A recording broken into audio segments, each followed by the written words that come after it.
Good evening. I would like to call Tuesday, November 26, 2024, Receivers Meeting with the public to order. Would everyone please stand for the Pledge of Allegiance?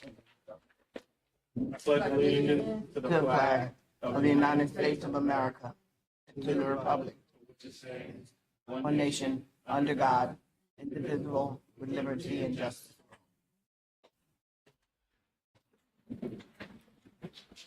All right, we'll get started. Good evening and welcome, everyone. We'll start with our superintendent's report. Dr. Lee. Good evening. Thank you for receiving this.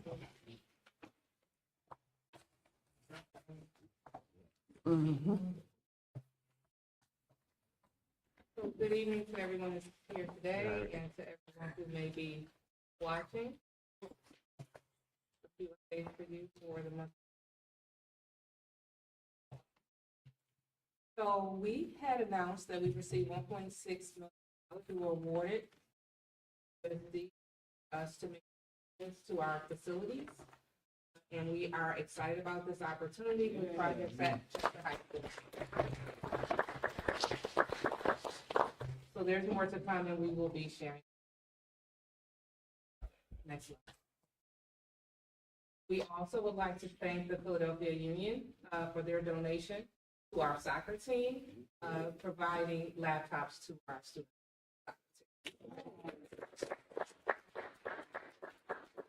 Next slide.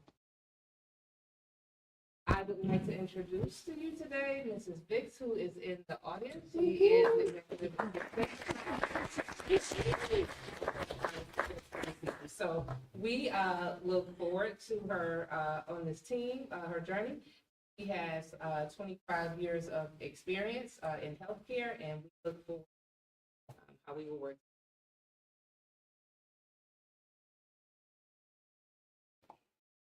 Two updates for you. Next slide. Update on the recovery plan. So we continue to do our work that we talked about with the University of Virginia, professional development at the district and school level, grade level professional development, building walkthroughs, and focusing on attendance, culture, and climate. And department update.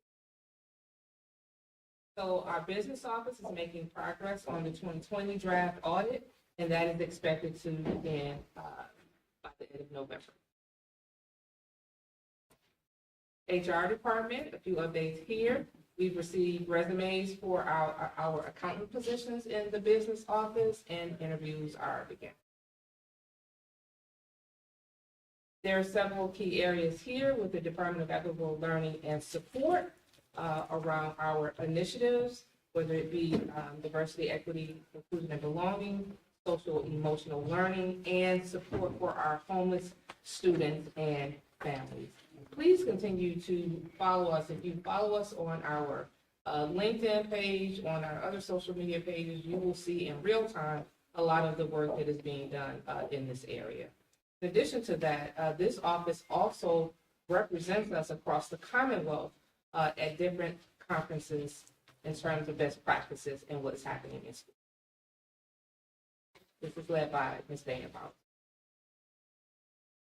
Transportation and food services. So just a few changes here. We are currently working with Devapar, which is a consultant working with PFM on completing our reimbursements for transportation. So we do get reimbursements to the district for transportation, and we have to make sure that compliance reporting is done. So those are the things that we're working on. In addition to that, we've combined transportation and food service compliance in terms of reporting. So we have an individual, Ms. Payne, who has served in child accounting that will be taking on this role, and we look forward to providing you more information in this area.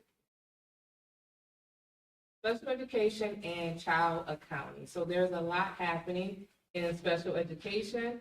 As you can see here, there's just some items around professional development that is happening in the department at this time. Provide additional supports to not only our staff, but preparing our staff to provide more supports to our students. And then partnerships with the Office of Vocational Rehabilitation. We have approximately close to 3,100 students as of November 25th. So we continue to remain strong here. We look to continue to enroll students in our programming, and our efforts will begin December, January for the 25-26 school year. So I'd like to give the entire team at CUSD a hand for continuing to advance. Next slide. Information and technology, we did an audit with the DCIU around our IT supports, and we will use this information to enhance our infrastructure, to improve customer service with our help desk, and to embed professional development. So there'll be more to come in this area. Next slide. Pupil services, there has been student surveys, teacher and staff surveys, and now family surveys that are being conducted. I thought I saw my director of pupil, Dr. Wilson, leading this effort, but I believe I saw something on social media today and I reshared that. So I encourage you to, again, follow our pages and share this information so our families can take the family surveys. We take this information to improve our processes, our programming, and how we support our students.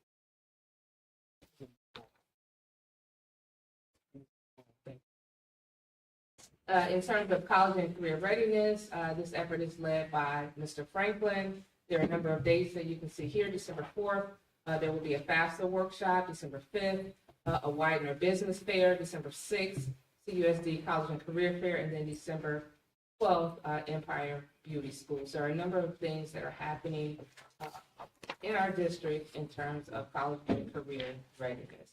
Please reach out to Mr. Franklin. His email is listed below if you'd like more information about our program. Academics, pre-K counts. Pre-K counts, the pre-K counts program is fully enrolled, and we are excited about that.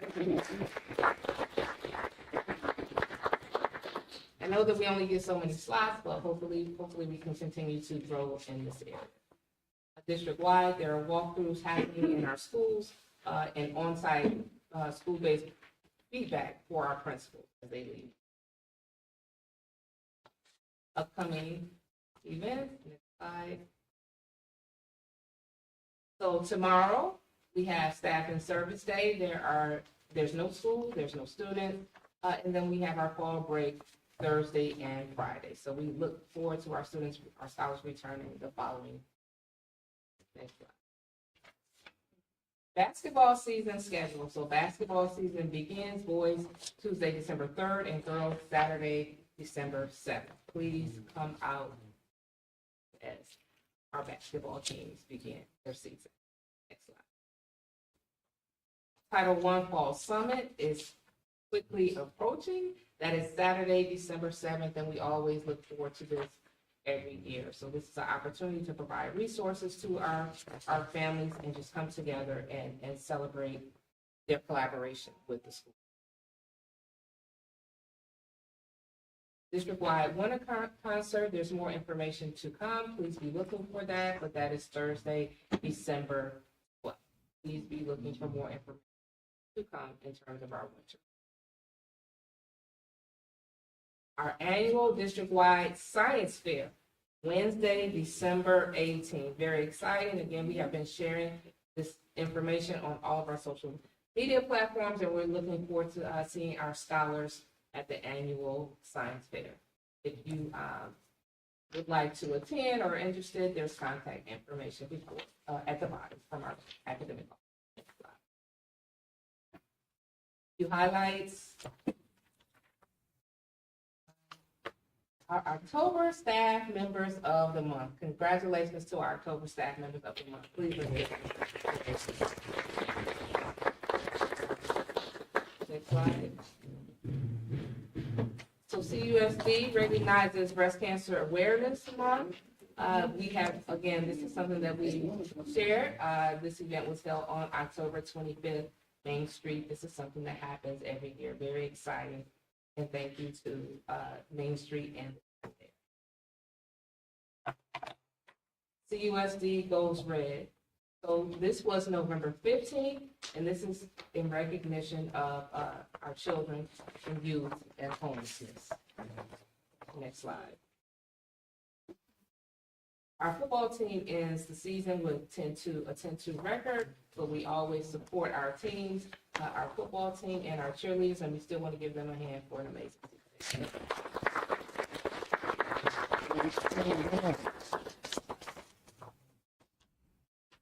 CUSD also partnered with Parent University to have a workshop with the Education Law Center, and that went well. And we thank Parent University for continuing to partner with the district to provide resources to our parents. Student athlete workshop. So there was a workshop recently with the Philadelphia Eagles, Positive Coaching Alliance, and our athletic director, Bell, around leadership. So this was a wonderful opportunity. I really want to give the students a hand for being a part of this workshop. It's around leadership, communication, and anti-hazing. Next slide. We also had our third annual pre-Thanksgiving grandparents luncheon, and that was amazing. And we also had CTE students there supporting that. So we'd like to thank all of our students who participated, all the staff members who were there, and most certainly all of our seasoned wise community for being there for this day. We enjoy it every year. Yes. So let's give them a hand for partnering. Great back there. Next slide. Also, this was led by Mrs. Averett, Chief of Staff, 3,200 coats during our annual coat drive.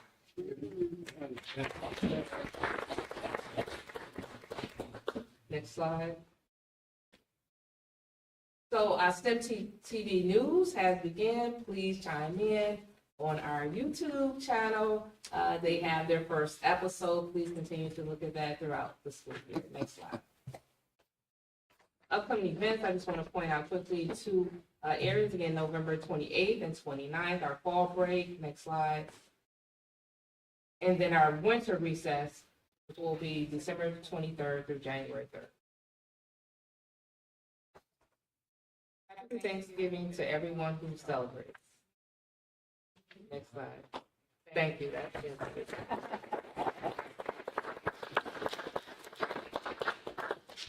Thank you, Dr. Lamine. We gave our student rep tonight off. So we'll move on to presentations. I believe we have, who's up first? Chief Whitaker, Dr. Parker, flip a coin. The chief is looking out the door, so I guess we'll take Dr. Parker. Good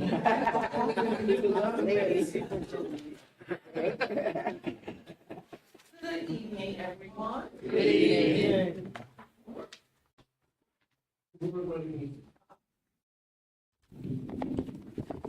So this evening, I'm going to share just a little bit about the curriculum and instruction team, an overview, so to speak. Next slide. Here is our team. I wanted to show you guys this because there is a new member of our team. So I wanted to make sure that everyone was aware of this new member, Mr. Eros Uthman Olakokun. I'm practicing his name. So he is a new member of our team, and we're very excited to have him. He is not here, but thank you for in service to our students, our families, and our community of Chester. I just wanted to have this slide up because we try to think of our students and their families each and every day as we go through this work. On this slide is just a little bit of demographic information about who we serve in the curriculum and instruction department. Next slide. Academics impacting achievement. The four biggest areas that I'm going to talk about this evening are curriculum, teaching and learning, professional development, and assessment. Curriculum resources, I want to just share with you some of the updates for this coming school year. Core resources and curriculum mapping. We have been working really hard to make sure that all of our curriculum for our core subject areas have been inputted into a system called Atlas with a focus on equity and inclusion and making sure that our students can see themselves in the curriculum. Another one of our initiatives is the curriculum writing that we are partnering with the DCIU with this year, particularly around math. And that is for the entire school district K-12. And independent reading resources, I believe I shared this a little bit earlier, but I just wanted to make sure that this came on this slide so that everyone understood how important independent reading is and how we're working as a district to make sure that we are providing these kinds of resources for our students around equity, inclusion, and belonging. Next slide. Teaching and learning. We are very excited in our office that we are focused each and every day on teaching and learning with our students and staff. The programs that we support here in the district are pre-K counts, English language learners, reading specialists, instructional support teacher leaders, and CTE. District academic walkthroughs. We've talked about those already, but the biggest district initiatives around that is student engagement and classroom rigor. We have walkthroughs. District team go out to schools and we walk through in our buildings twice a month. So every 2 weeks we are in buildings depending on what grade level, and we are observing teachers and providing feedback to teachers and to leaders. Next slide. Professional development. There's many layers of professional development that we support, particularly around new teacher induction. We have monthly sessions for our new teachers. We are focused on professional learning communities this year. That's a district initiative in buildings within schools as well as district-wide. We have principal meetings and coaching for our principals directly with the new structure with our academic supervisors. And all of those professional development opportunities are aligned to the areas for our school improvement plans as well as UVA. Next slide. Measuring student success. We measure not only student success, but staff success. So a couple of meetings ago, someone asked me, how are we measuring student success? In a variety of ways. So I wanted to make sure to include this slide so that you all could see just how varied the ways are in which we measure our success for our students. Formative assessments really just means what happens in the classroom, how we are seeing and observing what students are doing each and every day in their classwork, in some of their homework and tests that they may have. Then the unit tests are really just a snapshot or an assessment of how well they are doing on what they've been taught for that unit. And then we have some of the ones that you already know about, which are iReady, MAP. And a new one for us is Firefly. Firefly is being promoted by the Pennsylvania Department of Education, and this one is an interim assessment, which helps us to focus our energy on what students have mastered. We talk about growth a lot with iReady and MAP, but Firefly is going to help us to know where our students are before the PSSA and Keystones come. And for our staff, we are also measuring success with a variety of ways. Teacher observations, what we talked about. District walkthroughs, what gives the district team an opportunity to observe our teachers, as well as principal support. How are principals being supported? How are those things being turned around to the staff members within those buildings? And how is that also impacting the learning of children? And we get to talk about that in the data meetings. And so we have data meetings with our principal teams, as well as the principals are having those same data meetings with their teams inside of their buildings. All of these things are designed to help us assess where our students are and to monitor the progress of different strategies that we are using to support our students. Strategic curriculum initiatives. So I wanted to share with you some things that we are super excited about. Reading Assist is a program that we are using for K-8 students. It's an expansion of our previous reading intervention program. So we have more Reading Assist tutors this year. So every K-5 building has 3 Reading Assist tutors this year. So we're very excited about this program because it allows our students to have one-on-one support with someone who is trained in reading, particularly phonics and phonemic awareness. It is our hope that this will help our students become stronger in that area so that they become better readers early on. In 9 to 12, we have Abbott. That is a new program for Chester High School. I believe they're in the room. We are very, very excited about Abbott. And it is a curriculum-based program, and I believe it's being used for 9th grade students. And we are very excited about that happening at the high school. Increased number of CTE programs, and we're excited about that as well. Teacher professional development, that is the district-wide PLC is a new initiative for our district, and our office is supporting that effort directly. We are helping to support our principals as they pick the topics and helping to support our ISTLs or instructional support teacher leaders as they are facilitators for that initiative each and every month. So we're very excited about that. And we're also excited about some of the planning that we're doing for professional learning for all job groups. It is our intention to make sure that each and every job alike here in our district has an opportunity to grow so that they can serve students better each and every day.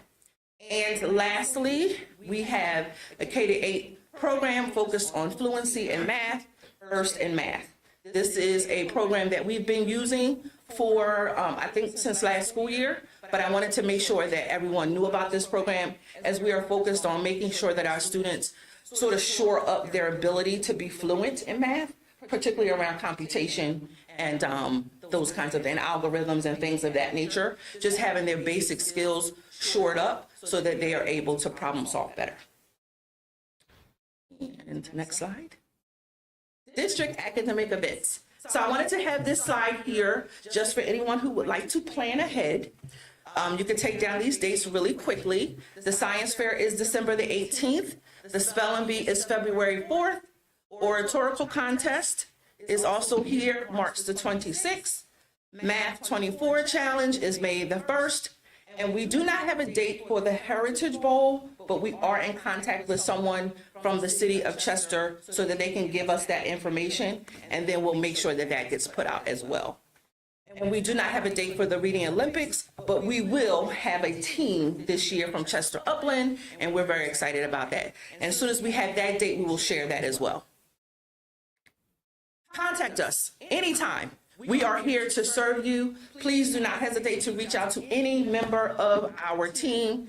This email below goes directly to all of us, so any one of us can answer. But as you saw in the previous slide, there are some particular specific areas that we support. And if you need anything, anyone online need anything, please let us know. And we are happy to help out in any way that we can. Thank you, Dr. Parker. Great things happen academically, and Dr. Parker, I looked in the audience and saw you made Miss Arnold smile, so that's a plus. So Chief Whitaker, I was told that we have more presentations. I'll let you wrap it up. And I believe Principal Donofree, you're presenting. You can have the floor.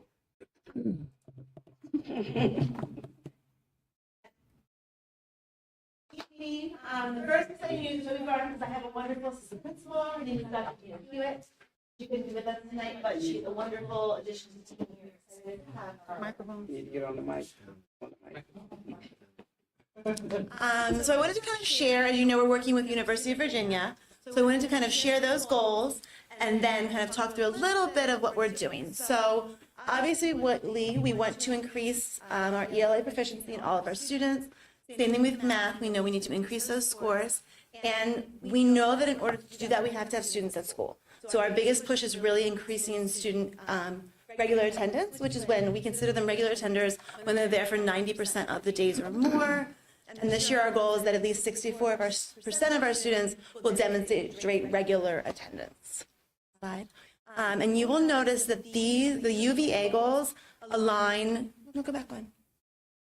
They directly align to our CSI goals. So we are a CSI school, and when we were working with UVA, we didn't want to completely redesign our goals. So really we align them so we can be focused in the same areas, just to do better work deeper in those areas. So again, increasing ELA proficiency, increasing math proficiency, and then increasing student regular attendance.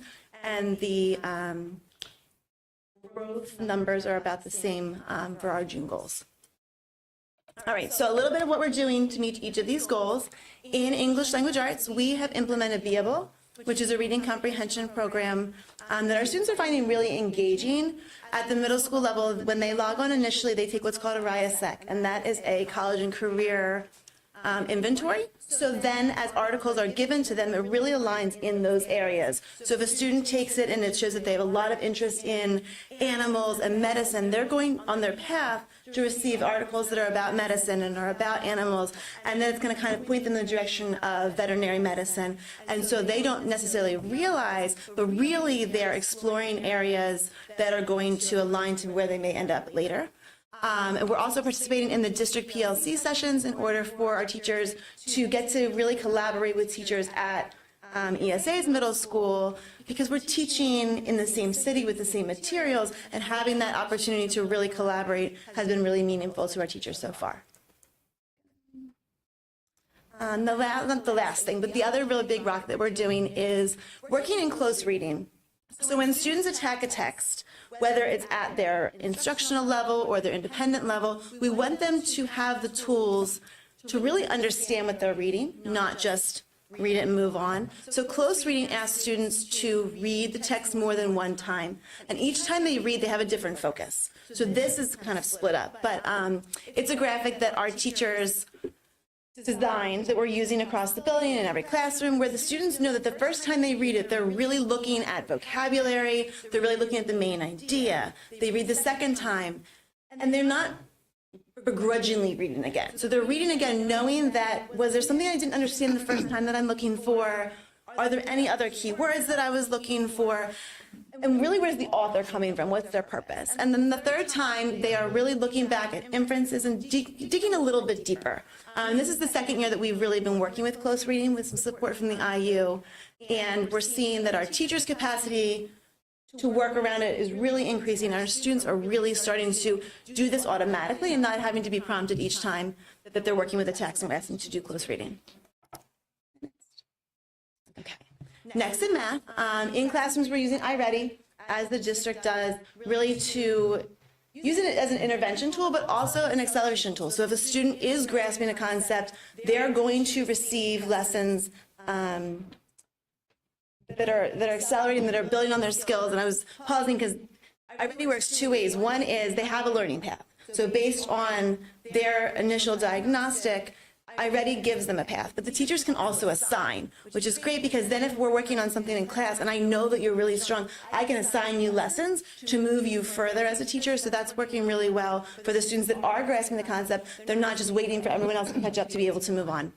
And then the second thing is, this is our second year, kind of the math equivalent of the close reading. We as a building came up with and designed a universal problem solving strategy. So when students attack a word problem, they know where to start.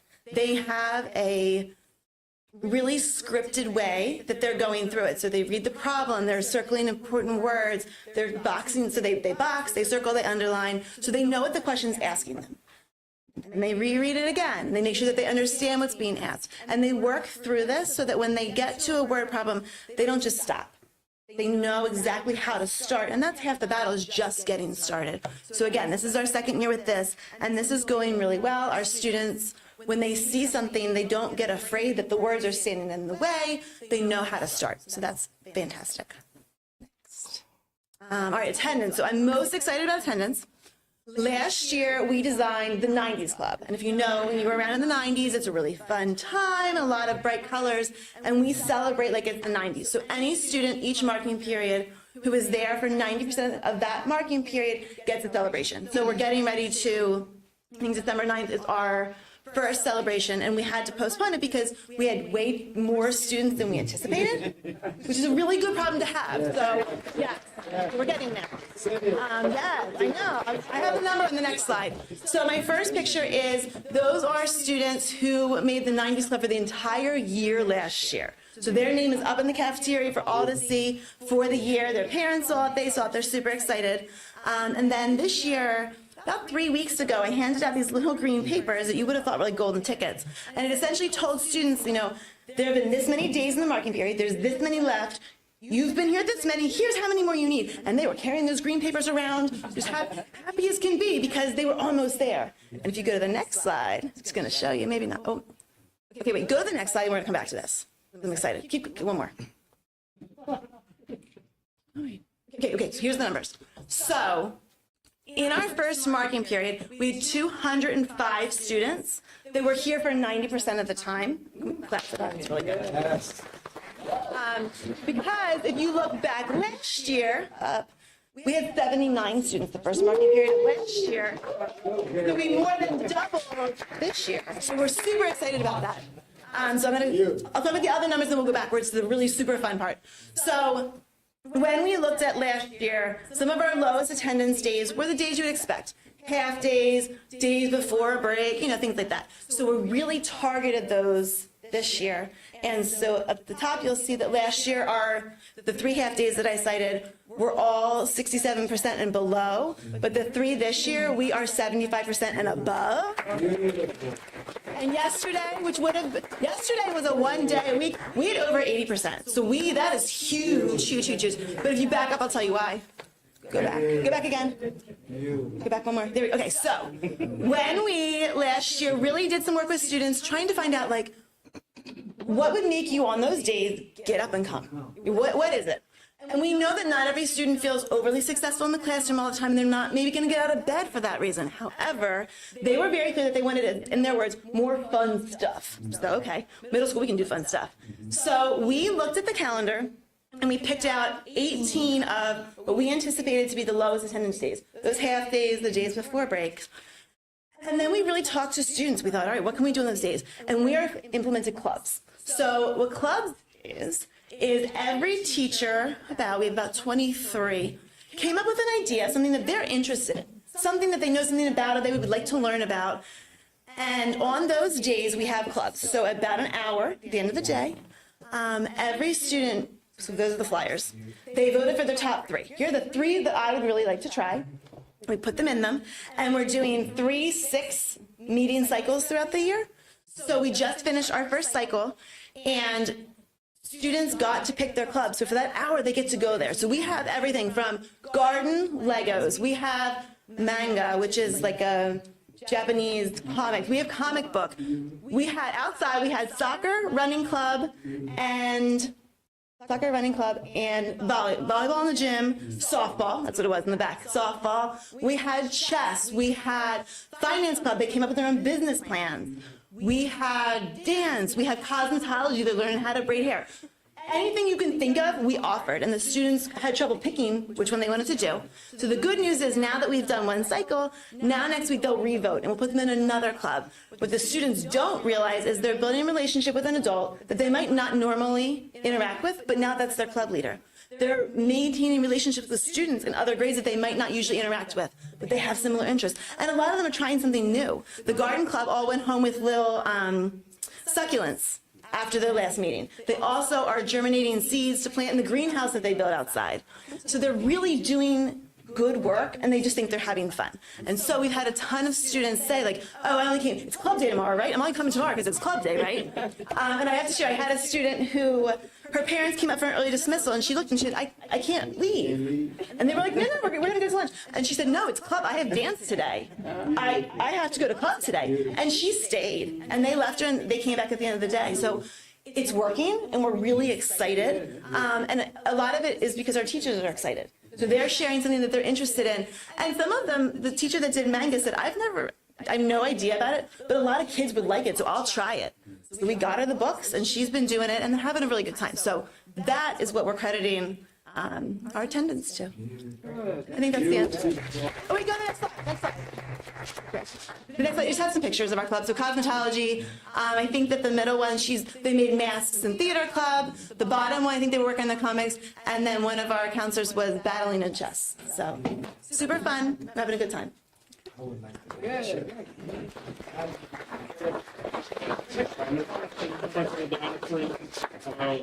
a question. My question is just, I think all the information is really good, especially with the focus on attendance.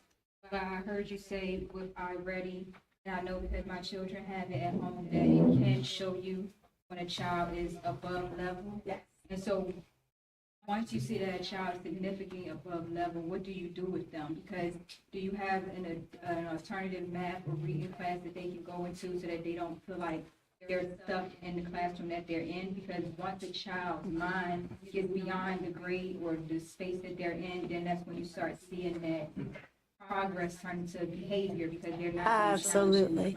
Yeah, so at Toby Farms, our math classes are leveled. So we use their PSSA data and their iReady data to make sure that they're with like learners. And then the teachers implement small group instruction. So after the whole group, they'll pull those into a small group. And if there is a student that is that accelerated, they will, work on iReady while the teacher's teaching the whole group, and then small group get the accelerated lesson.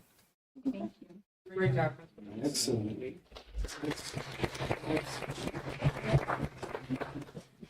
All right, Principal Popley, I want to see you top that. Is it okay for me to ask Ms. Donovan a question? Sure thing, Ms. Arnold.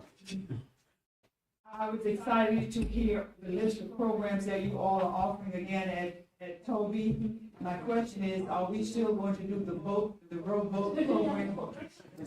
Okay, thank you. Thank you very much. Thank you for that opportunity, sir. Absolutely. Principal Popley, testify. Good evening. Good evening. Thank you for having us. Answer that question, can I top that? No, because you made me go last. So, I'm just starting it off. But one of the first things I want to do, as Ms. Donovan said, we have a new member to our team, Mr. Kelly Parker. Good evening. He's one of our new APs. Of course, we love Dr. Brown. So as a team, we want to set it off, and then I guess they'll let me close because they say I talk too much. So we're going to straighten this out. All right? And actually, Mr. Arnold, he told me that I had a short window of time, so that's why first. We started off the school year, Q1, establishing a positive school culture. Our goal was to, focus on doing things around the school that made students feel comfortable, feel nurtured, and feel like they wanted to be in school. So we have posters posted throughout the building, in classrooms, auditorium, gymnasium, hallways, and just encouraging them to, with our core values, be present, be respectful, be intellectual, determined, and engaged, and what that looks like in each situation. And like I said, our goal really was just to get them involved and get that buy-in so that they want to be in school. Next slide, sir. And the extension of that was just creating opportunities for students to get involved. What we have here was created by our art teacher, Ms. Godwick, with the support of some students, and that's actually in the entryway when you enter our building. Just doing different things for after school that students can get involved in and be positive. Next slide, sir. With the support of the help of Dr. Burrell, she established a faith-based partnership with Pastor Nelson at Grace Community. So as part of our PBIS initiative, they came out last week and kind of gave us a pre-Thanksgiving check to shoot for the students. And it went really well. We had about 60 students. Yeah, so we had about 60 students who purchased this incentive using their Clipper coins. So when we find students who are showing C Pride, they get Clipper coins, and they use their Clipper coins in order to purchase different incentives. This was one of those incentives, and they actually used 50 Clipper coins to purchase and then be invited. And it's been going very well, because I would say in October, say the average student might have had 31 Clipper coins. When we looked at the data last week for just looking at the end of November, the average students earned at least 79 Clipper coins. So they're starting to buy in and do things, and and with the efforts that we're doing, working with Dr. Burrell and our partners, we're just doing more things for the students. Next slide. Working with our seniors. So our seniors worked with their 12th grade advisors, and we had a push for voters registration. So all of our seniors that were eligible to vote, any parents or and even faculty who came in or they were in the building or visitors, we worked with them just to kind of get the word out, the importance of voting and registering to vote. And as we mentioned earlier, with Dr. Momini, our football team working with our cheerleaders and our football team on their way to being division titles for Del Val. So just creating spaces for that, even during the school day. Just working with the cheerleaders, working with the football players. Some of them actually came down and supported us during our voters registration drive. Hispanic Heritage Month. Our ALL teachers, working with Dr. Bowser, Ms. Bowser, came over. We scheduled a series of events throughout the month, really, just exposing our students to Hispanic culture. Including art, authentic foods, dance. I'm not sure if anyone saw, I think Mr. Popley participated in a dance lesson. I woke up when it was on TV. I looked up like, it's Mr. Popley. So it was just a lot of really, just good events for the students, just exposing them to the culture. And like I said, a lot of our students participated in making artwork, just decorating our foyer. And some of the students, even with our CT students, participated in making some of the authentic dishes that we got an opportunity to sample. College and career. So far, and just working with Mr. Franklin, who supports our students here at Chester High School and over at STEM, just over the last 2 months, I mean, they've really been active. And I would say, I'm not sure if you can see in this picture here, Dr. Couch, who's a Chester alum, I believe from the class of 78, reached out to the school and said, hey, I want to give back. And her specialty is literacy and writing. So she came out to the school, did a few workshops for students, and was here probably all day helping students write their college interest letters. The feedback that I received from the students and from Dr. Couch is very positive, and she said as soon as time permits, hopefully she said by February, she's coming back to do another series of workshops. And I would say, and Mr. Franklin has been doing an amazing job, like I said, with our students and the students at STEM. But I want to say they've been on at least 6. Yeah, at least 6, just tours at different colleges, including Cheney, Lincoln, Eastern College. I want to say they went to a college fair in Delaware, an HBCU college fair, and they went to another college fair, I would say 2 weeks ago in New Jersey. So far, we have probably 40 students that have been admitted to college, and including scholarship offers. Next slide, sir. Last week, Penn State came out, and they went and they stayed for 2 periods up with our seniors, just talking to them about the campus, doing local campus and on main campus, and just the different opportunities that are available as far as scholarships and just their different learning programs. So they were here, and they'll also be coming back in the spring. This trip was last Saturday to the Harlem Renaissance. It was like a basketball tournament, but they also had school bands. There was admission teams. It was just really created a good kind of like that college experience for students. I want to say we also had some scholarships. Some students were also awarded some scholarships and acceptance letters there as well. A lot of good feedback from that trip, and I believe the tournament was won by Lincoln University, Pennsylvania. Go Lincoln, yes. So just speaking with Mr. Franklin and even getting feedback from the students, because some of the students in CTE programs also expressed that they wanted to go to some technical schools and trade schools and not just our universities and colleges. So we're working with Mr. Franklin to schedule visits to those schools and programs as well.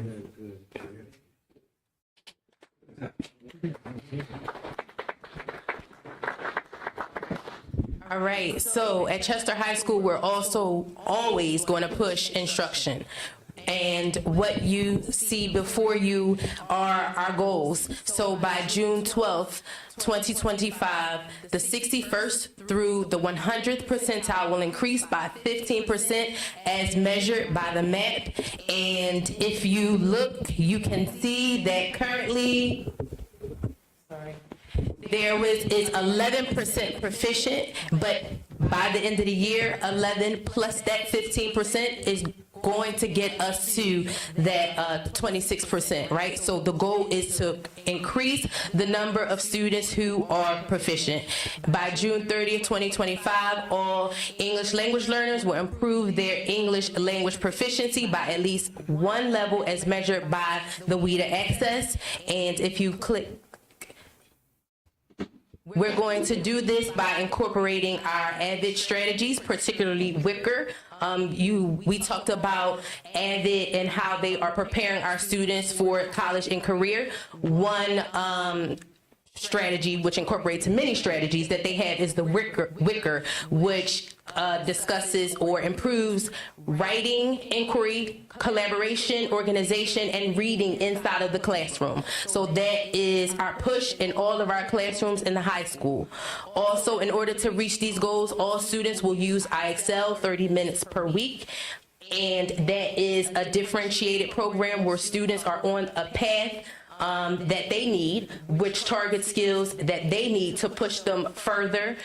As an administrative team, we're analyzing that IXL and MAP data to effectively address the needs of students, meaning that the instruction will be focused on those needs, and we're pulling those needs from IXL and MAP. Implement close reading strategies. You heard a little bit about close reading from Ms. Donifrey. That means that students are doing a deeper dive into the text. They are reading a text 2 and 3 times, and each time there is a purpose for which they are reading, right? And we're definitely going to keep families informed of our students' progress. So that's ELA. In terms of math, by June 12th, 2025, the 61st through 100 percentile will increase by 12%. You see 8% there right now. And if we increase it by 20%, which we will have 20% proficient by the end of the school year. So by proficient, we mean that they are on their grade levels, proficient in their grade level standards, right? And we're going to do that by, please click. Again, using IXL, which is that differentiated learning platform, analyzing that IXL and MAP data to address the needs of students. A little bit differently from the reading, we're pulling small groups in math, so we're using that IXL data to pull those groups twice per week inside of our math classrooms and focusing on those deficit skills. And again, we're keeping families informed of the progress.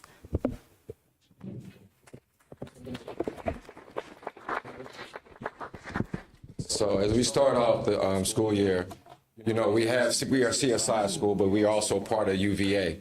And so through the combination, one of our biggest goals for this particular year is attendance. And so if you look at the graph here, you're looking at, we need to be at 90%. And so what we're looking at, if you look at the 95 to 100 percentile right now, we're about 22%. But then if you include also the green box, which is the 90-94, you're looking at about another 14. So 22 plus 14, we're looking at about 36. So our goal is 40. So we're already at November, and we're already, I'm sure we're going to exceed that goal. And so when we come back with our next planning stage, we get to up those goals and increase our goals and our desire, what we expect to have for our students. Can you go to the next slide? So one of the biggest things is Dr. Mumeen met with leadership, Chester High and STEM. And one of the things she does is she meets with the students and has conversations with the students, actually allowing them to have a dialogue about how do they feel about the school, how they feel about the teachers, how they feel about what's going on. And it's almost like a report card that we have that tells her, these are the things we need to do better at, these are the things that the students want to see, and how can we improve in those areas. So one of the things we looked at this year when we were at Avid, her ask was, let's address climate and culture. So one of the things we talked about was with Ms. Bowser, we have a thing called First Five. So that means the first thing you do when you walk into the classroom, the teacher is establishing relationships with you. The teacher is doing a temperature check to see how you're feeling, what's going on with you today. Because at that point, if there's something going on, you can make that referral or give that student those support and services or whatever they may need. Because if I'm hungry, I'm not ready to receive instruction. If I have something going on in my household the night before, I need to talk to somebody to help me get through that and needs to be able to talk through it. So one of the things we talked about, if you look at part of our climate and culture goals, you'll see that's kind of where we are, and this is kind of what we're working towards. 3 things I realized from the conversations that Dr. Mumeen had with those students when I met with them in the beginning of the year, the seniors. 3 things they said about their teachers. Do you believe in me? Can I trust you? And then you think I can be successful? And so when the students came from that approach, and this is their voice, we had to design a program and say, guess what? We need to meet them where they are, supply those needs, give them those supports, give them a sense of belonging, give them a sense of feeling that when you come into the classroom, you are welcome. you're appreciated, you're cared for, you're valued. So this is kind of some of the things we talked about that we're working on this year. As you know, there's a lot of things going on in the community recently, and I know it's impacting a lot of our students and a lot of the families. Our job, the thing that we can do is continue to put our arms around them and support them and let them know that we're trying to create a safe space for them. We have our issues, and of course, when you're dealing with teenagers, there's so many things going on. But at the end of the day, what we're trying to help them be able to teach them is how, one, to regulate their behavior, how to be able to speak their truth, but also being able to identify there's somebody in this building that I've built a rapport relationship with, that no matter what's going on, that's my person I can go to, and you're going to be there for me. So whether we're looking at regular check-ins, we're bringing in mentorship programs that they talked about, mental health supports. Dr. Wilson and the district has brought so many services into the schools that we have more people than we've ever realized that we've ever had before. And now we're trying to figure out who we can get. I'll be honest, I'm trying to find space for the many people that we have coming in here that's supporting our students and willing to give them whether it's mental health, whether it's drug and alcohol, whatever it is that they need and whatever they've identified, we have individuals here that's ready to help them with those services. And our MTS program is up and running. It's phenomenal. We're meeting regularly. We're talking about how we can better service our students and how we can support the needs. Not only that, but there's also a parent piece with that as well. As Dr. Momin talked about today, we initiated our parent surveys today that Dr. Wilson sent out. I would say this, it's the first time I ever had a report card conference, the very first one, and I had 70 parents walk in the door today. So, okay, go ahead. Yes. So we have been putting out our S'mores newsletter, right? And we actually found a way through S'mores to get more parents' eyes on that newsletter, right? And so for the report card conference newsletter that went out, we had 271 people actually look at it, and they came out, right? So they showed up.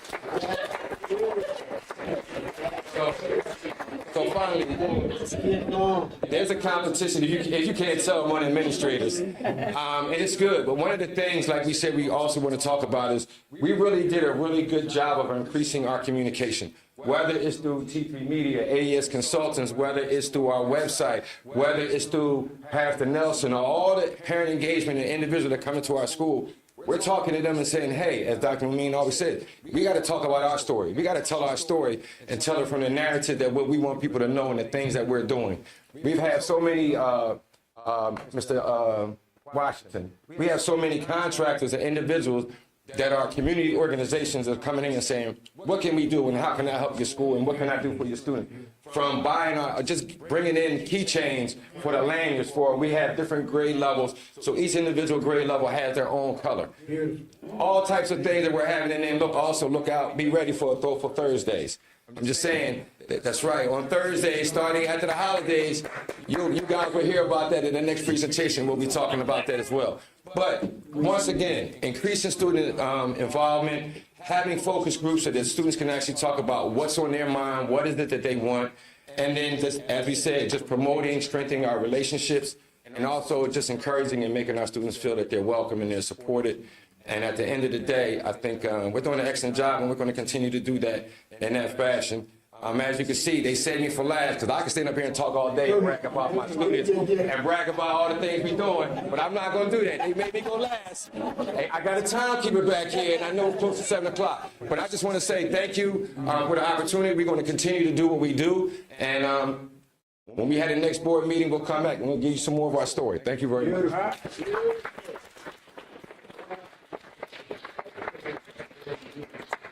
Thank you, Principal Popley and team. There are great things happening in this district, and you're right, we have to tell our story. I was on a call last week with PDE, and they specifically asked about the stigma of the high school. They were talking about the enrollment numbers and everything like that, and we had some dialogue about the fact that great things are happening in the high school, and it's us changing the narrative. So this is a good way for us to do that publicly. We have to do more of it, not just in these four walls, but it's time for us to get out and hit the streets and do what we need to do, because we do have great things happening here in this district, and thankful for you all, proud of you, and appreciate the work that you do day in and day out. Keith Whitaker, you have 2 minutes and 30 seconds. Say less. Good evening, everyone. My name is Robert Whitaker. I'm the Chief of Security for Chester Upland School District. I'm here to give you a brief overview of some of the enhancements we have done so far. If you had a chance to visit any of our schools, you might have seen a kiosk in the front lobby. We have a visitor management kiosk. This is for all of our visitors who visit the schools. They are to punch in these machines. Previously, you would go to the book, sign in, and then you would move to your different locations, get a pass, and go to your appointment. Now, at all of our schools, we have these visitor management kiosks. And what it does is it scans the barcode on the back of your state ID. If the visitor doesn't have a state ID, you can put it in manually.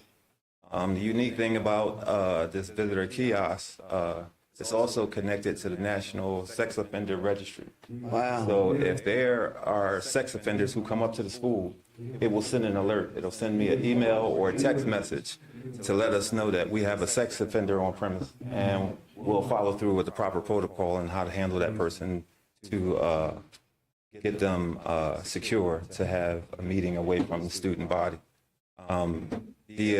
The registry is also updated nationally, quarterly. So it covers all 50 states plus Washington, D.C., the Virgin Islands, and Puerto Rico. And alerts go to the designated administrator, myself, or the business administrator or central administration. Next slide. You'll also see the student attendance kiosk. It was in some of the schools last year. Now we have them in the high school and the middle school. And what this student attendance kiosk does is when the students report in the morning, they go straight to the machine. If they have their ID, they'll swipe their ID and it takes the attendance. If they don't have their ID, they can put in their student ID number and it'll still take the attendance. And at the appointed time, it'll switch over to late, or it'll automatically go switch into late mode. When the student comes in late, swipe the ID or punch in the student ID number, it'll print out. If they don't have an ID, it'll print out a temporary ID or it'll print out a late pass. So we're trying to get away from doing paperwork and having people fill out passes and late passes. This machine does all that. So as soon as they punch it in, it'll print out a late pass and they can continue to go to class. And we also use it for the lunch periods for the high school and middle school. So let's say a kid decided not to go to class and wanted to go to fourth period lunch. They swipe their ID, it'll come up red. They don't belong in this lunch period. So it lets us know right away that they belong in that lunch period. Next slide. Now, as far as training, ALICE training. In the beginning of the year, during convocation, we went around to each building. I spent 90 minutes with each school going through ALICE training. What is ALICE training? ALICE training is nothing new. It's been around for over 20 years. And what it is that when you and I may have gone to school, you may have practiced fire drills, or you may have practiced a lockdown where they told you to go in the back of the room, turn the lights out, cover the window, and stay there. Well, a police officer who was married to a teacher asked the teacher one day, what do you do in case of an active shooter? And she said, we call you guys.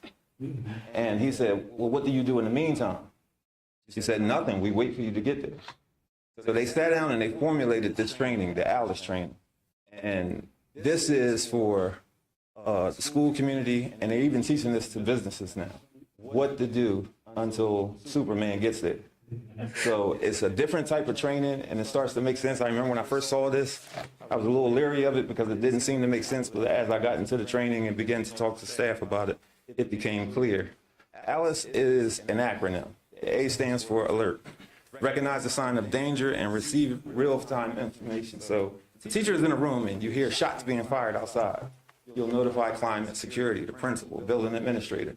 I heard shots outside. The alert is that we're going to inform the entire building that there's an emergency outside. And what that is that the alert goes out as a clear communication in real time that something is going on. Now, this is not in sequential order. You see alert, lockdown, inform, counter, evacuate. It doesn't mean, all right, I go to alert, Now I go to lockdown. No, you may go straight from alert to evacuate. And I remember when I first saw that, and I was just like, wow. How you gonna have people running outside in another part of the building locking down? Well, this is what the Alice training is about. It allows you, once you receive the alert, to make an informed decision. That when you're receiving this information real time, whether it's through the PA system, text message, email, or voices in the hallway letting you know what's going on, you make an informed decision what to do next. And I went through this with the teachers to say, okay, if a shooting is going on the fourth floor C side of the building, if the shooter is on the fourth floor, if you're on the A side first floor, you can evacuate. Because the numbers have shown that the survival rate when they evacuate are much higher than being a sitting duck and sitting somewhere and running the risk of getting shot.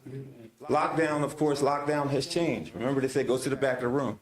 Lockdown has changed now. Lockdown is spread out, get away from the windows, and be prepared in case you have to go to the next step. And the next step could be either evacuate or counter. And counter is really not fighting. Counter is survival mode. Remember, what are we doing until the first responders get here? If they reach an area where they are in lockdown, the counter is to distract the shooter because a sitting target is an easy target. If you have to run in a zigzag motion, if you have to pick up one of these chairs and throw it, that's the distraction. So we're teaching these step by step.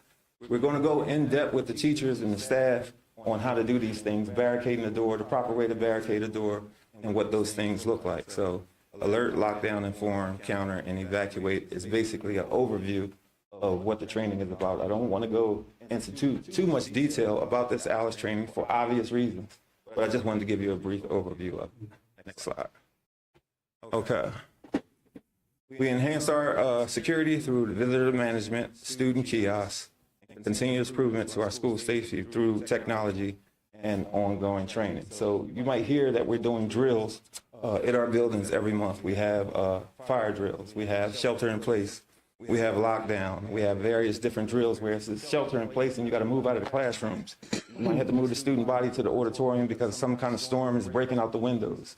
Or you may be in a building where it's the majority of glass and we might have to move the students into the hallway to be safe away from the glass. So those are shelter-in-place practices that you may hear about throughout the year that we're going to be practicing so that it becomes second nature. If something happens, we'll automatically kick into gear. Students, staff, faculty, we all know what to do. That gives you a brief overview of what we have accomplished so far. Beautiful.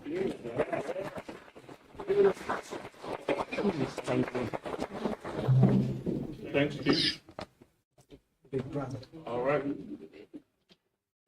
At this time, I would like to approve the minutes of the previous meeting on October 24th. Virginia, from the previous meeting on October 24th, are hereby approved.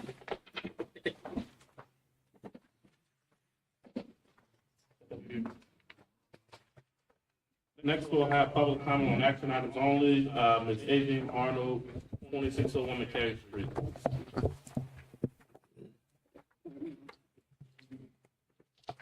Good evening, and thank you, sir, so very much. My question has to do with item C10. It talks about laundry equipment.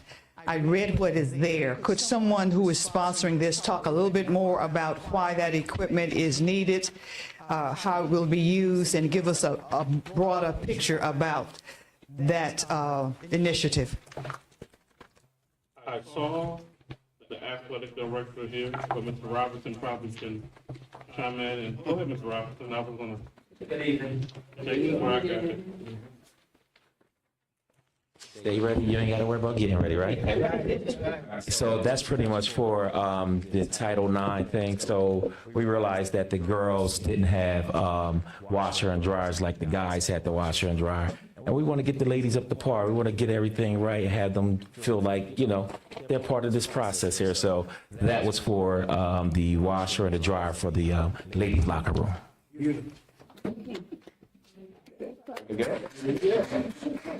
All of our buildings need washer and dryers, or just the high school?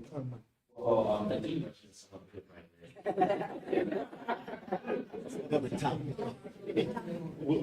get there, Mr. Arnold. I know we have some at some of the schools. Primarily, this was also to address our student athletes as well. So like the boys basketball team, like they're sitting in their locker room, they had the washer and dryer, but the girls' locker room unfortunately did not. And because of Title IX, we have to make sure that we do everything equally. So we're moving in that direction since the locker rooms have been recently renovated. We'll make sure that the girls, our female athletes also have access to those laundry facilities. All right.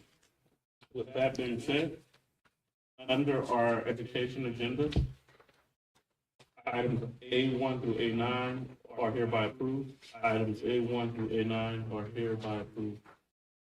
Under the personnel agenda, items B1 is hereby approved. Item B1 is hereby approved. And under our business agenda, items C1 through C10 are hereby approved. Items C1 through C10 are hereby approved. Now we'll move on to public comment.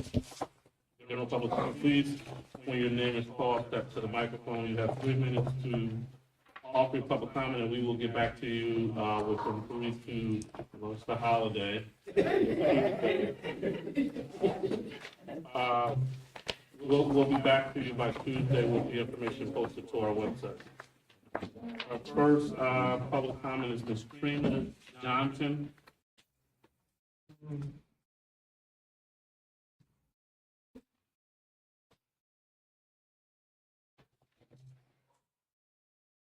Good evening. Good evening. On October the 30th, I sent an email. I'm sorry, could you state your name? Trina Johnson. Address for the record. 416 East 11th Street.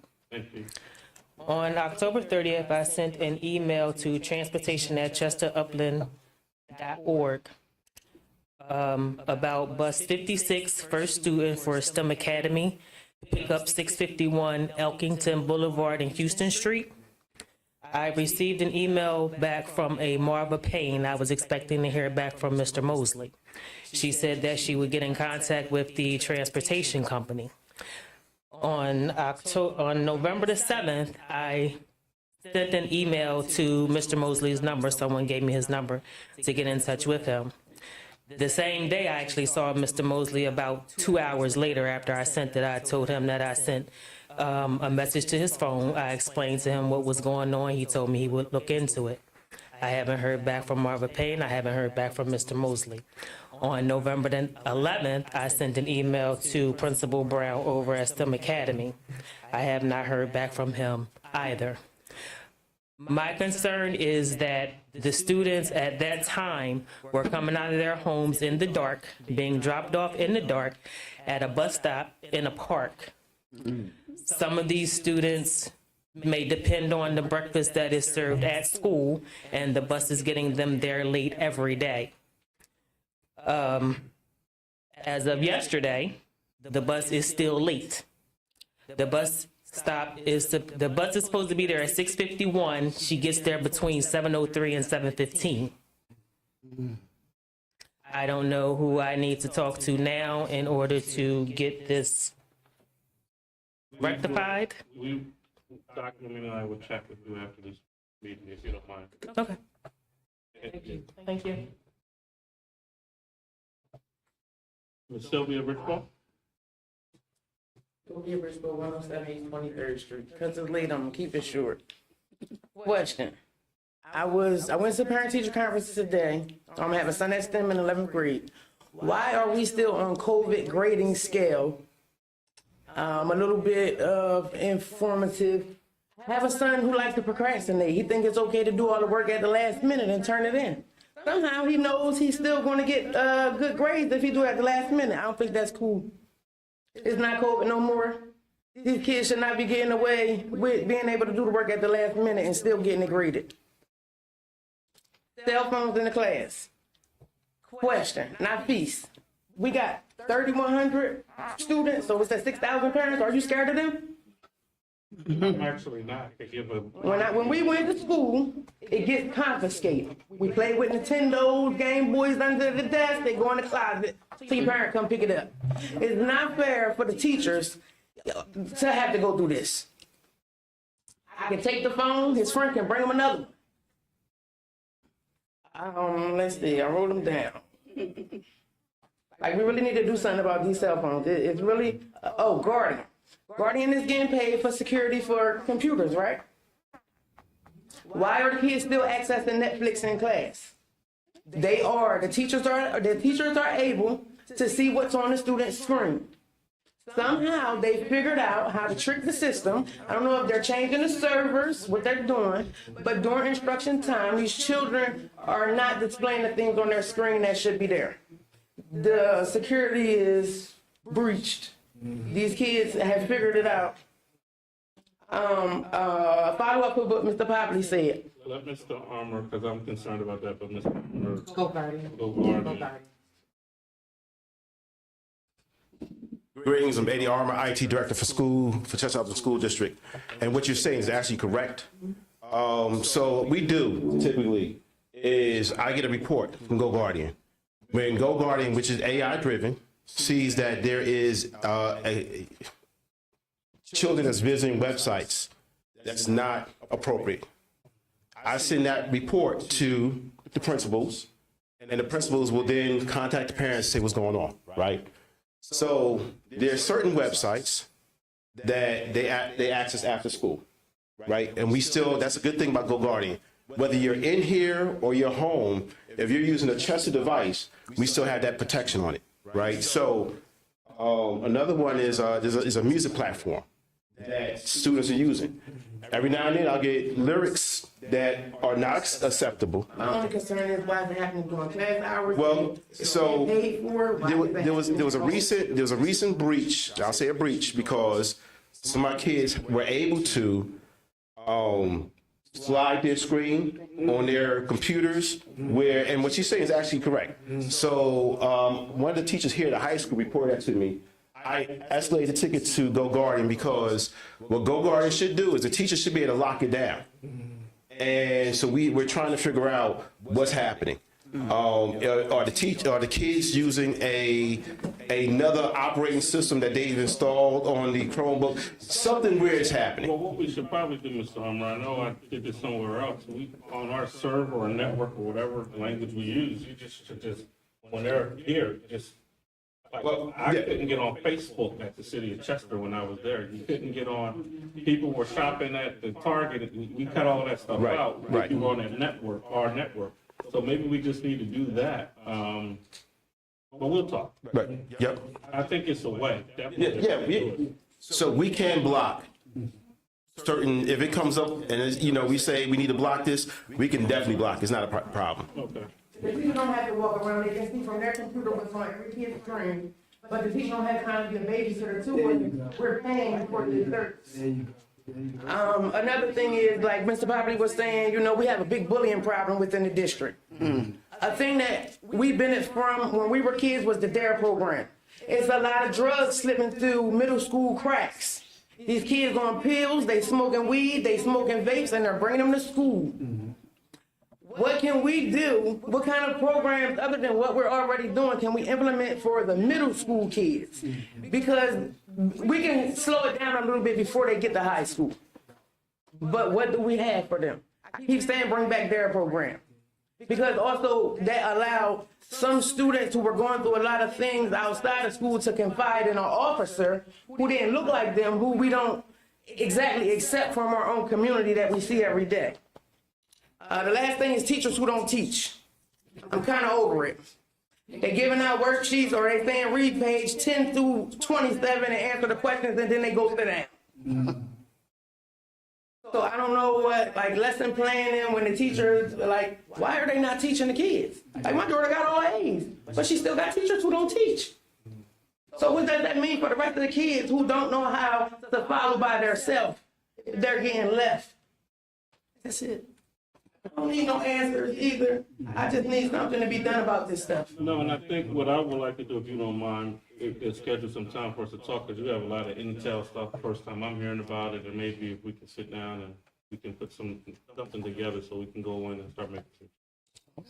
And maybe also talk to our administration who, as they've shared today, the things that they are doing, so such as the chief academic officer, the director of pupil services. We're all here to serve. Yeah, like the high school, they're doing great things, but I think the middle school is just falling through the cracks a little bit. The computer situation is a STEM problem. Those kids learn how to switch servers or whatever they're doing to be able to watch the things that they're watching. They're learning the technology, but they just using it the wrong way. So, that's right, take the phones, that's the whole thing. The phones is different from the computers. The parents can't, we don't know how to handle the phone situation. The teachers don't know how to handle it. So I just think we need to go back to the core rules. It's not allowed, period. We had emergencies when we was in school. We had to get a pass, go to the front office and use the phone. Or if the parent call, we'll get them up here, call back in a few minutes. You had a job, you got your phone in your locker. You gotta use the work phone when you at McDonald's. People do what they wanna do, but we gotta do something more to stop these cell phones because the teachers cannot keep being babysitters to the kids. If I'm taking a phone and his girlfriend bringing him a burner phone, another one to play on while he's, they doing a lot. I can beat him in his head all I want at home, but then it's not fair for the teachers. They gotta do too much. I want to say something, because there's a lot of stuff that's put on the school district, right? And I feel like I'm somebody that hold the school district accountable when they're supposed to be held accountable. I do. But there is a level of accountability that comes to the parents. You ask Nafis, is he scared of parents? No. But because the last time I said something, he told me the parents jumped down his throat about their kids being able to get in contact during school hours. That's the only reason I made that statement. I understand, but that's not a scared thing. We have teachers that don't have the luxury of deciding if I'm going to go 5 minutes back and forth with this student about their phone or if I'm going to teach the class. So at some point, the parents have to instill in their child, when you get to school, your phone go up. Because even if we take the phone from them, you just said it, they're going to find a way to do it. Some of this has to start at home. The school cannot be responsible for every part. So even if it's starting at home and the kids are still finding a way, just like we found ways to sneak our gigapets and stuff to school, the school need to confiscate it. If you confiscate, the kids it has to be some type of consequences. So like, I don't know what, you would put on the table, but we just got to figure out a bigger consequence to help the teachers teach. Like you said, they don't have time to argue with my child, argue with your child for 3 minutes. That's 12 minutes already going from the kids learning, education time. 4 kids got their phone out hiding under their desk. The teacher got to go around. Excuse me, buddy, could you put that up? And now it's a whole side conversation about why he's not. One of the teachers I thought had like a shoe thing on the wall for the kids. He told them when they come in, this is for you. If you feel like your phone is a distraction, put it in the box. He wanted them to be accountable for themselves because he said they're too old to be playing these type of games and they're going to be on a job one day and they're going to have to learn how to hold themselves accountable. I'm just saying from the teacher's cry perspective, how can we help the teachers from going from student to student? Can you put your phone up? What are you doing under your desk? Take them, period. Just take them. And I understand, a lot of parents probably mad at me for saying that. Don't touch my child's phone. I need to be able to talk to my child. We also have to keep our staff safe though, and having parents coming up and the way that parents come up. This is not you, but the manner in which parents think it's all right to address and come up to parents and teachers, that has to be addressed first before we say we just want to confiscate phones and deal with the parents later. Because the parents don't approach the teachers in a way that is conducive to me just taking somebody's phone. Okay, so we stop with referrals. We don't even do referrals anymore. So can it be like a climate thing? Climate comes and take the phone, and then the parent got to deal with climate the same way for another disciplinary action? Because again, it's a lot that goes with it. It's the legal. Like I understand what she's saying. I've been in school when people come up there to fight. Environment, and you're right. I'm so glad that you, Dr. Popley, said that we had 70 parents come to parent-teacher. I was so happy. Because guess what? I'm gonna tell you about the cell phone. I had more parents at one point coming up because somebody took the cell phone than I had them coming to a parent-teacher conference. Because people gonna be mad at me for saying it. I don't care. Yeah. I'm at the point, and I wanted to say this, and you gave me the opportunity. It's a good feeling when you sit in a position like mine. I don't need to be here, so I can say and do what I want to do. But it's the harsh reality that we live in, and that we got to prioritize what's best for the student. We're in the education business. I agree with Director Morales. Everything gets put on us. Okay. Because we're also the social worker, we're also the food pantry, we're also the therapist, we're everything. And the staff here, they do what they can do with the limited resources they have. That cry was from one of my teacher conferences today. He got a big problem with losing instruction time over the kids' cell phones. So again, we'll meet. All right. Ms. Shannon Mathis?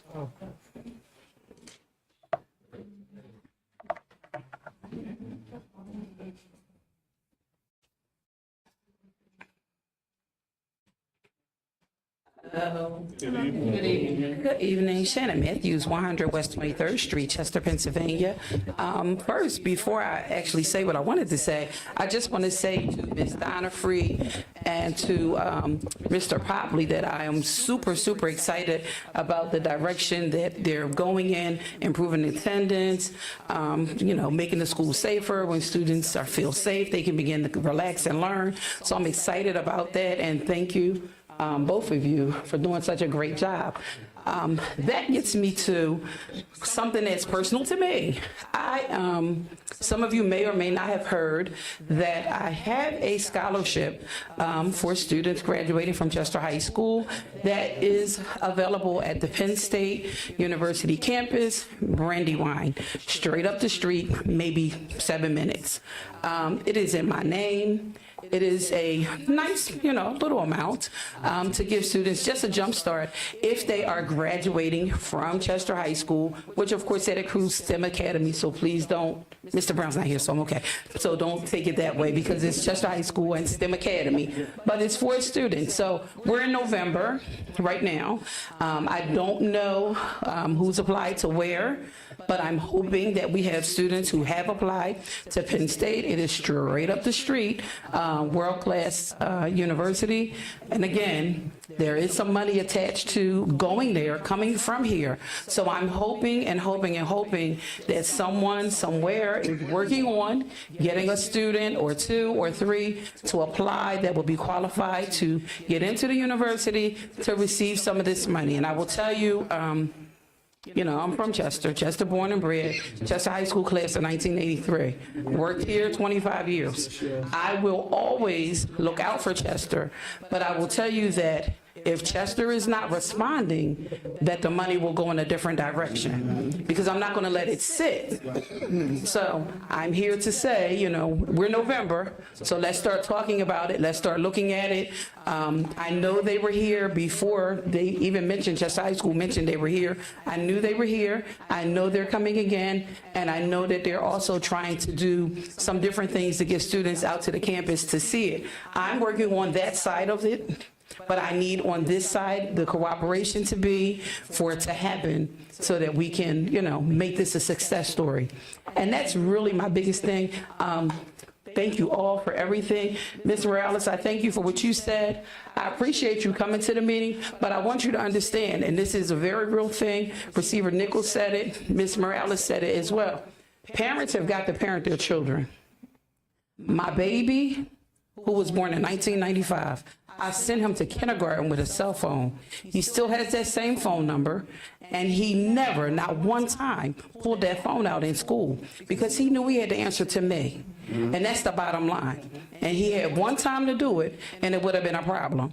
But he never did it because I told him, this phone right here is for emergency purposes only. If you have an emergency, something is going down, you can't, you're looking around, you scared, you call me. And that's what I told him. And that was when I sent him to kindergarten. So that's what has to happen. And that's the only way that we can really fix this. Because the parents have to parent. The teachers have so much to do. They're so stressed about making sure that the children are learning. They don't have time for this phone stuff. Right. I get it. But at the end of the day, we can't take a phone without at least another, and I'm not saying we because I don't work here, so please pardon me. But if you take phones from these children, do you know how many people are going to come up here and want to fight? So let's just reshape that. But we want, we just want active parenting over some things that they can control. Because at the end of the day, we want to control the academic piece here.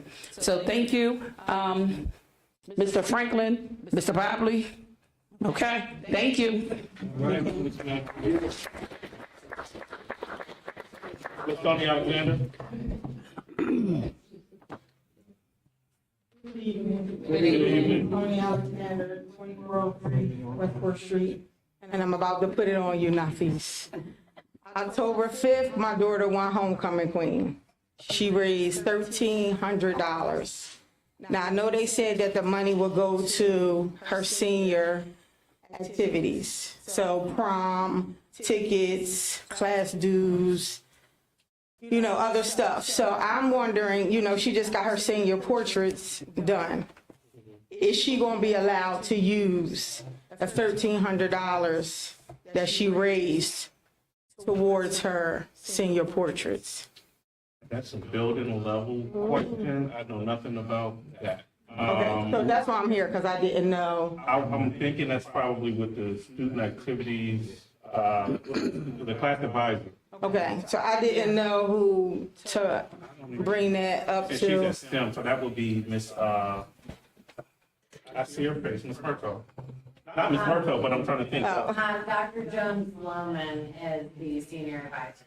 Okay. Other question, my daughter has been accepted to 15 colleges. She has been to every college fair that she's been at. 3 she has received full rides to. You know, I'm a very active parent when it comes to her. October the 3rd, she was kicked off the cheer squad. She was kicked off for they considered disrespect. They did allow her to attend senior day after I begged. So she was allowed to finish football, but she's not allowed to cheer for basketball, and she can't be an alumni. My daughter has cheered since 9th grade, busting her behind that they took from her. It broke her down. But yet and still, she got a 4.0 when I went to that conference today. What we need to do is revamp the punishments, because I see different kids who are all-stars disrespect their coaches in a way I would never disrespect, but because they the all-star, they get suspended and they come back and play because they need them. But my daughter has anxiety, so when she got upset, someone touched her arm, and when she said, "Please don't touch me," they felt as though that was disrespect. So in the future, we need to punishment needs to go all the way across the board. Not because this is what the cheerleaders do, I'm gonna let the cheerleaders do that, I'm gonna let the football do that, I'm gonna let the basketball do that. Because when I talk to coaches, they said never in a million years they would ever kick a kid off of a team, and they cuss. But my daughter, who didn't cuss, who wasn't disrespectful, was removed from something she had loved for over time. If she's not, and I'm not saying this because I think so, I'm saying this because that's what her coaches said. If she's not the best cheerleader, she's one of the best.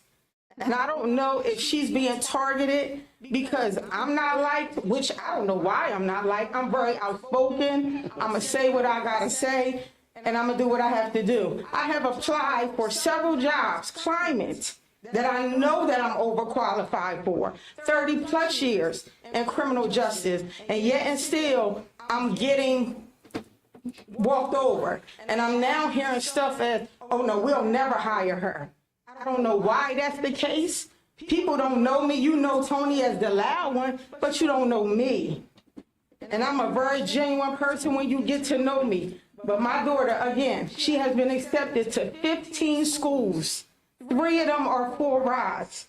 And she has nothing but 4.0s.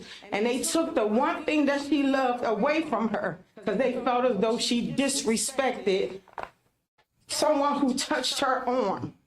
She didn't cuss. She didn't snap out. But because she said, "Please don't touch me," they felt that was disrespect.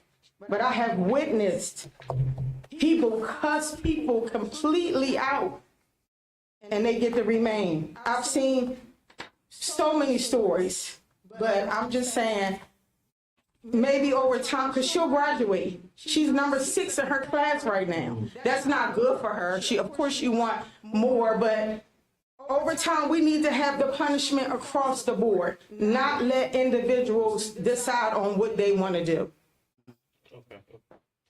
Okay. Thank you, Ms. Alexander. Well, I will want a conversation to be had with the athletic director and Ms. Alexander, just because it should be consistent. It definitely should be consistent to come from your office, but you and Coach Bell, I think we can check with that.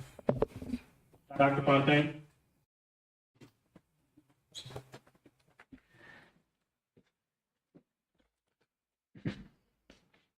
Good evening. Good evening. How you doing, board? Dr. Momaine, Receiver Nichols. Good evening, everybody. Dr. Nolan L. Fontaine, 509 Florence Drive, former Lamoka Village Projects. Great to be here tonight. I do have a couple questions before I start off with my questions. I hope that y'all would indulge me. I would like to take a brief silence for the young sister Montera. If you could, please indulge me real quick.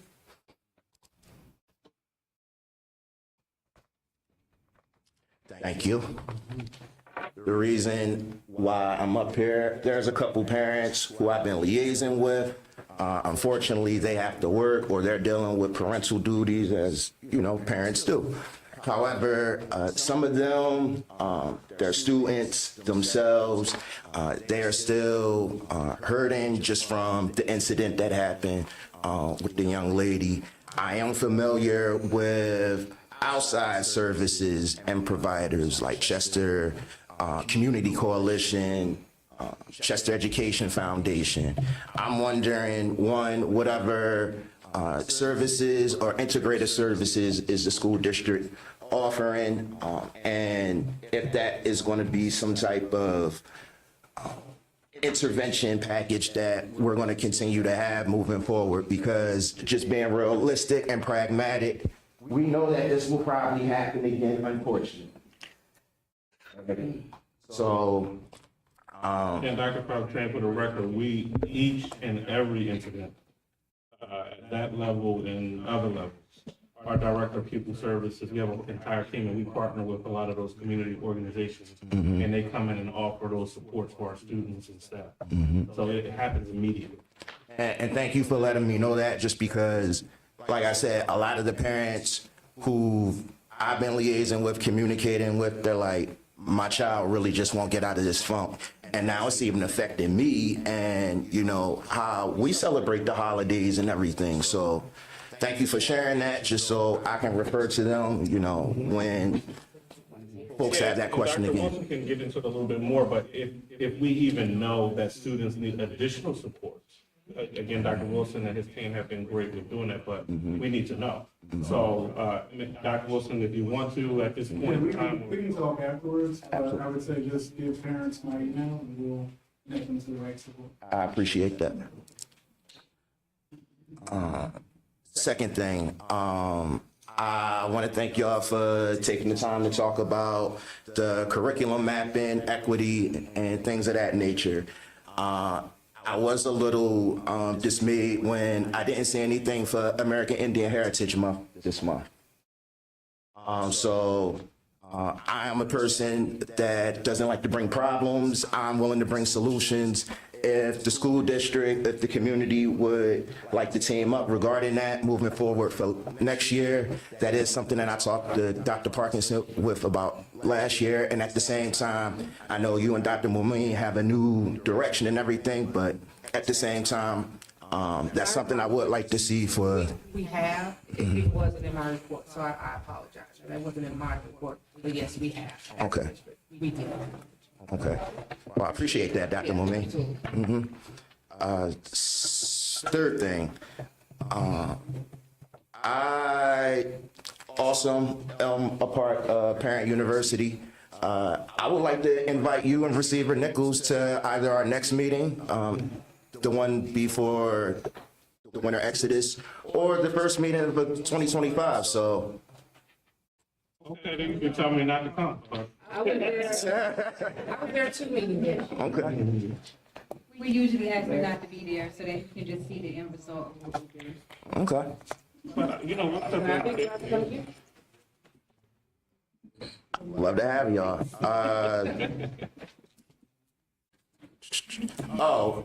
Facilities issue. I'm so sorry, my Penn State alumni.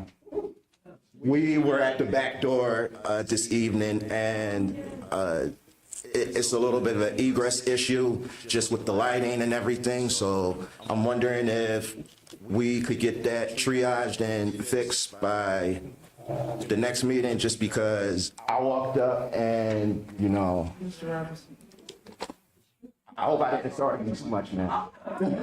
We heard you in here, and we. Oh, yeah, I had to, you know, I had to do the north knot, so apologize, but I wanted to be a little bit on time, so. No, Mr. Robinson, if you could, and I will say, that light that's a safety hazard. I think I say that every month. Not that I'm concerned for me, but the ladies walking out that late, that we need that light. I think it worked only for a month. Dr. Quest, I know you got it resolved before. Thank you for Ms. Robinson came on board, but that has to happen. That has to happen. Last thing, I do want to shout out the board, Ms. Morales, for the Educational Law Center that came through earlier this month. Anytime you can get 20 plus people on a 30-degree night at Chester High, that deserves an applause. So I do want to applaud you for that. And I appreciate, one more thing, just because Ms. Arnold attacked me the last time, but I do realize that Chester High has high Q that is starting up. I'm very much interested in volunteering my services, so I'd like to talk with the board or building leadership on, you know, how I can volunteer and how we can make that happen. I would say talk with Mr. Popley, probably Coach Bell, and get your clearances to Dr. Quest, and we probably would be good to go. I appreciate y'all. I hope you have a great holiday. Thank you. Dr. Quest, and Ms. Arnold.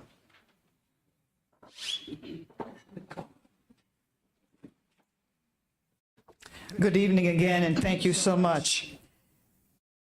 Item number one I have here is I agree, and you've heard me say this many times, that we need to find a way to remove the cell phones from the classrooms. Some teachers are doing that very well. We know that we can do code switching. We can go to grandma's house and we don't do certain things.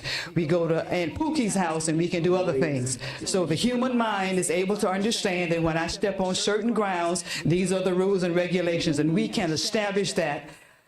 There are people who will support you, sir, to establish that for our school district so that we can get the most educational opportunities for our children. In conjunction with that, I'm concerned about how it seems to me that we are reducing the amount of seat time that we have for our students. When I look at the school calendar and I look at how many days we do not have class time each month because of conferences, etc., and then I think about when a child comes to school, how much time does that child actually have in that class really focusing on the subject matter? I get concerned about real effective seat time. So somehow, if we could really spend some time to think about how can we make the most of the time that the child is in the classroom, because we know we have a huge job that we have to do for our students in our Chester Upland School District. So that's a different kind of an attitude that I'm suggesting here.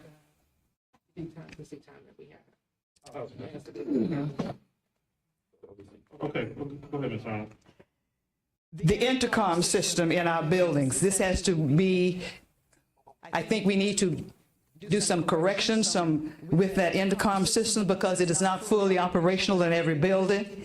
And I'm thinking that as we go through our ALICE training and look at the ways that we need to reach out to all of the people in the building, a functioning intercom system might be effective. And so I'm asking again that we look at that situation in Chester High and in STEM and maybe some other schools. It's been a problem for a long time, sir. You inherited that. The RFPs are in, or So, Because we're doing a whole district.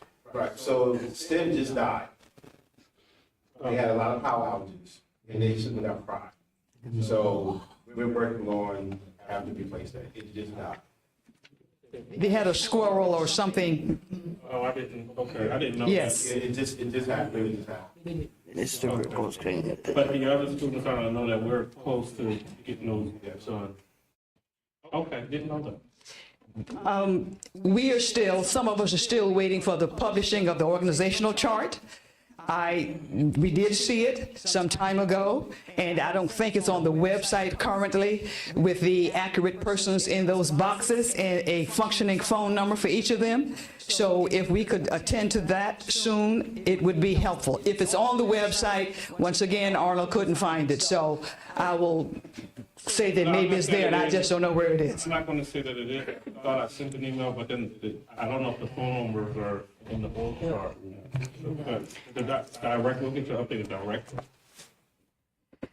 Recently, we had in the AP classes a number of students, record number of students passing those tests with high grades. However, this school year, some of those classes have been eliminated, and I'm concerned that we have reduced the number of AP classes that we are offering, and I certainly hope that somebody could think about how we might correct that, I'm going to say, for the next marking period. The Annenberg Science Symposium is something that we used to do every year. We are not doing that currently, and I haven't been able to find out from anybody why we are not doing the Annenberg Science Symposium for our students. I put on here something about critical thinking, and that has to do with how some discussions are being, I guess, put on the news these days, given our election. And so we often talk about critical thinking skills. What I'm asking is that we be more intentional about how we are teaching critical thinking skills for our young people and really be able to talk, I'm going to say in a bubblegum language way, so somebody like me can understand what it is really, what we're really doing. I know how to do fractions, but I don't know if I know so easily how to teach critical thinking skills. So I'm asking that we do that. National Honor Society, I hear that we are going to start that, I think, next week at STEM, and I'm saying thank you so very much for reinstalling that.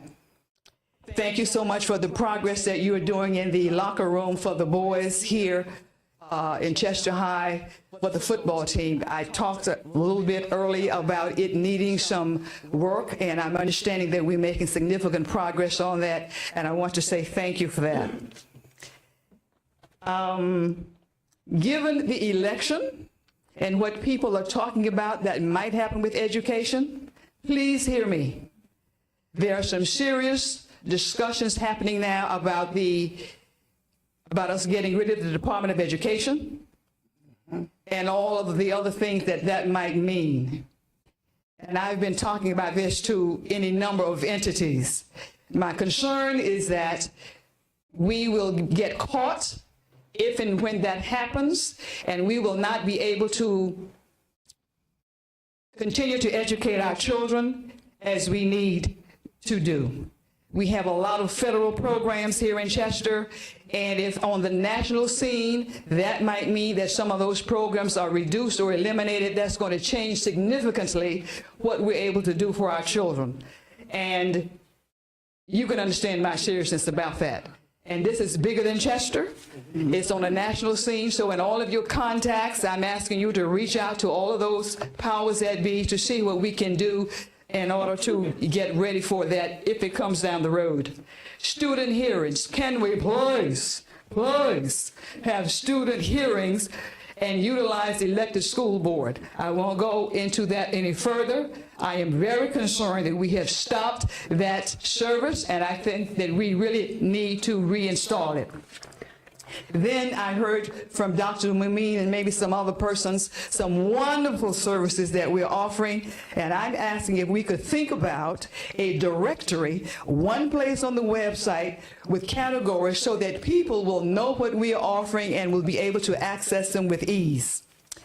And I think that is the end of my list. Thank you, Ms. Hunter. Thank you. All right, I want you all to have a very, very happy holiday, happy Thanksgiving.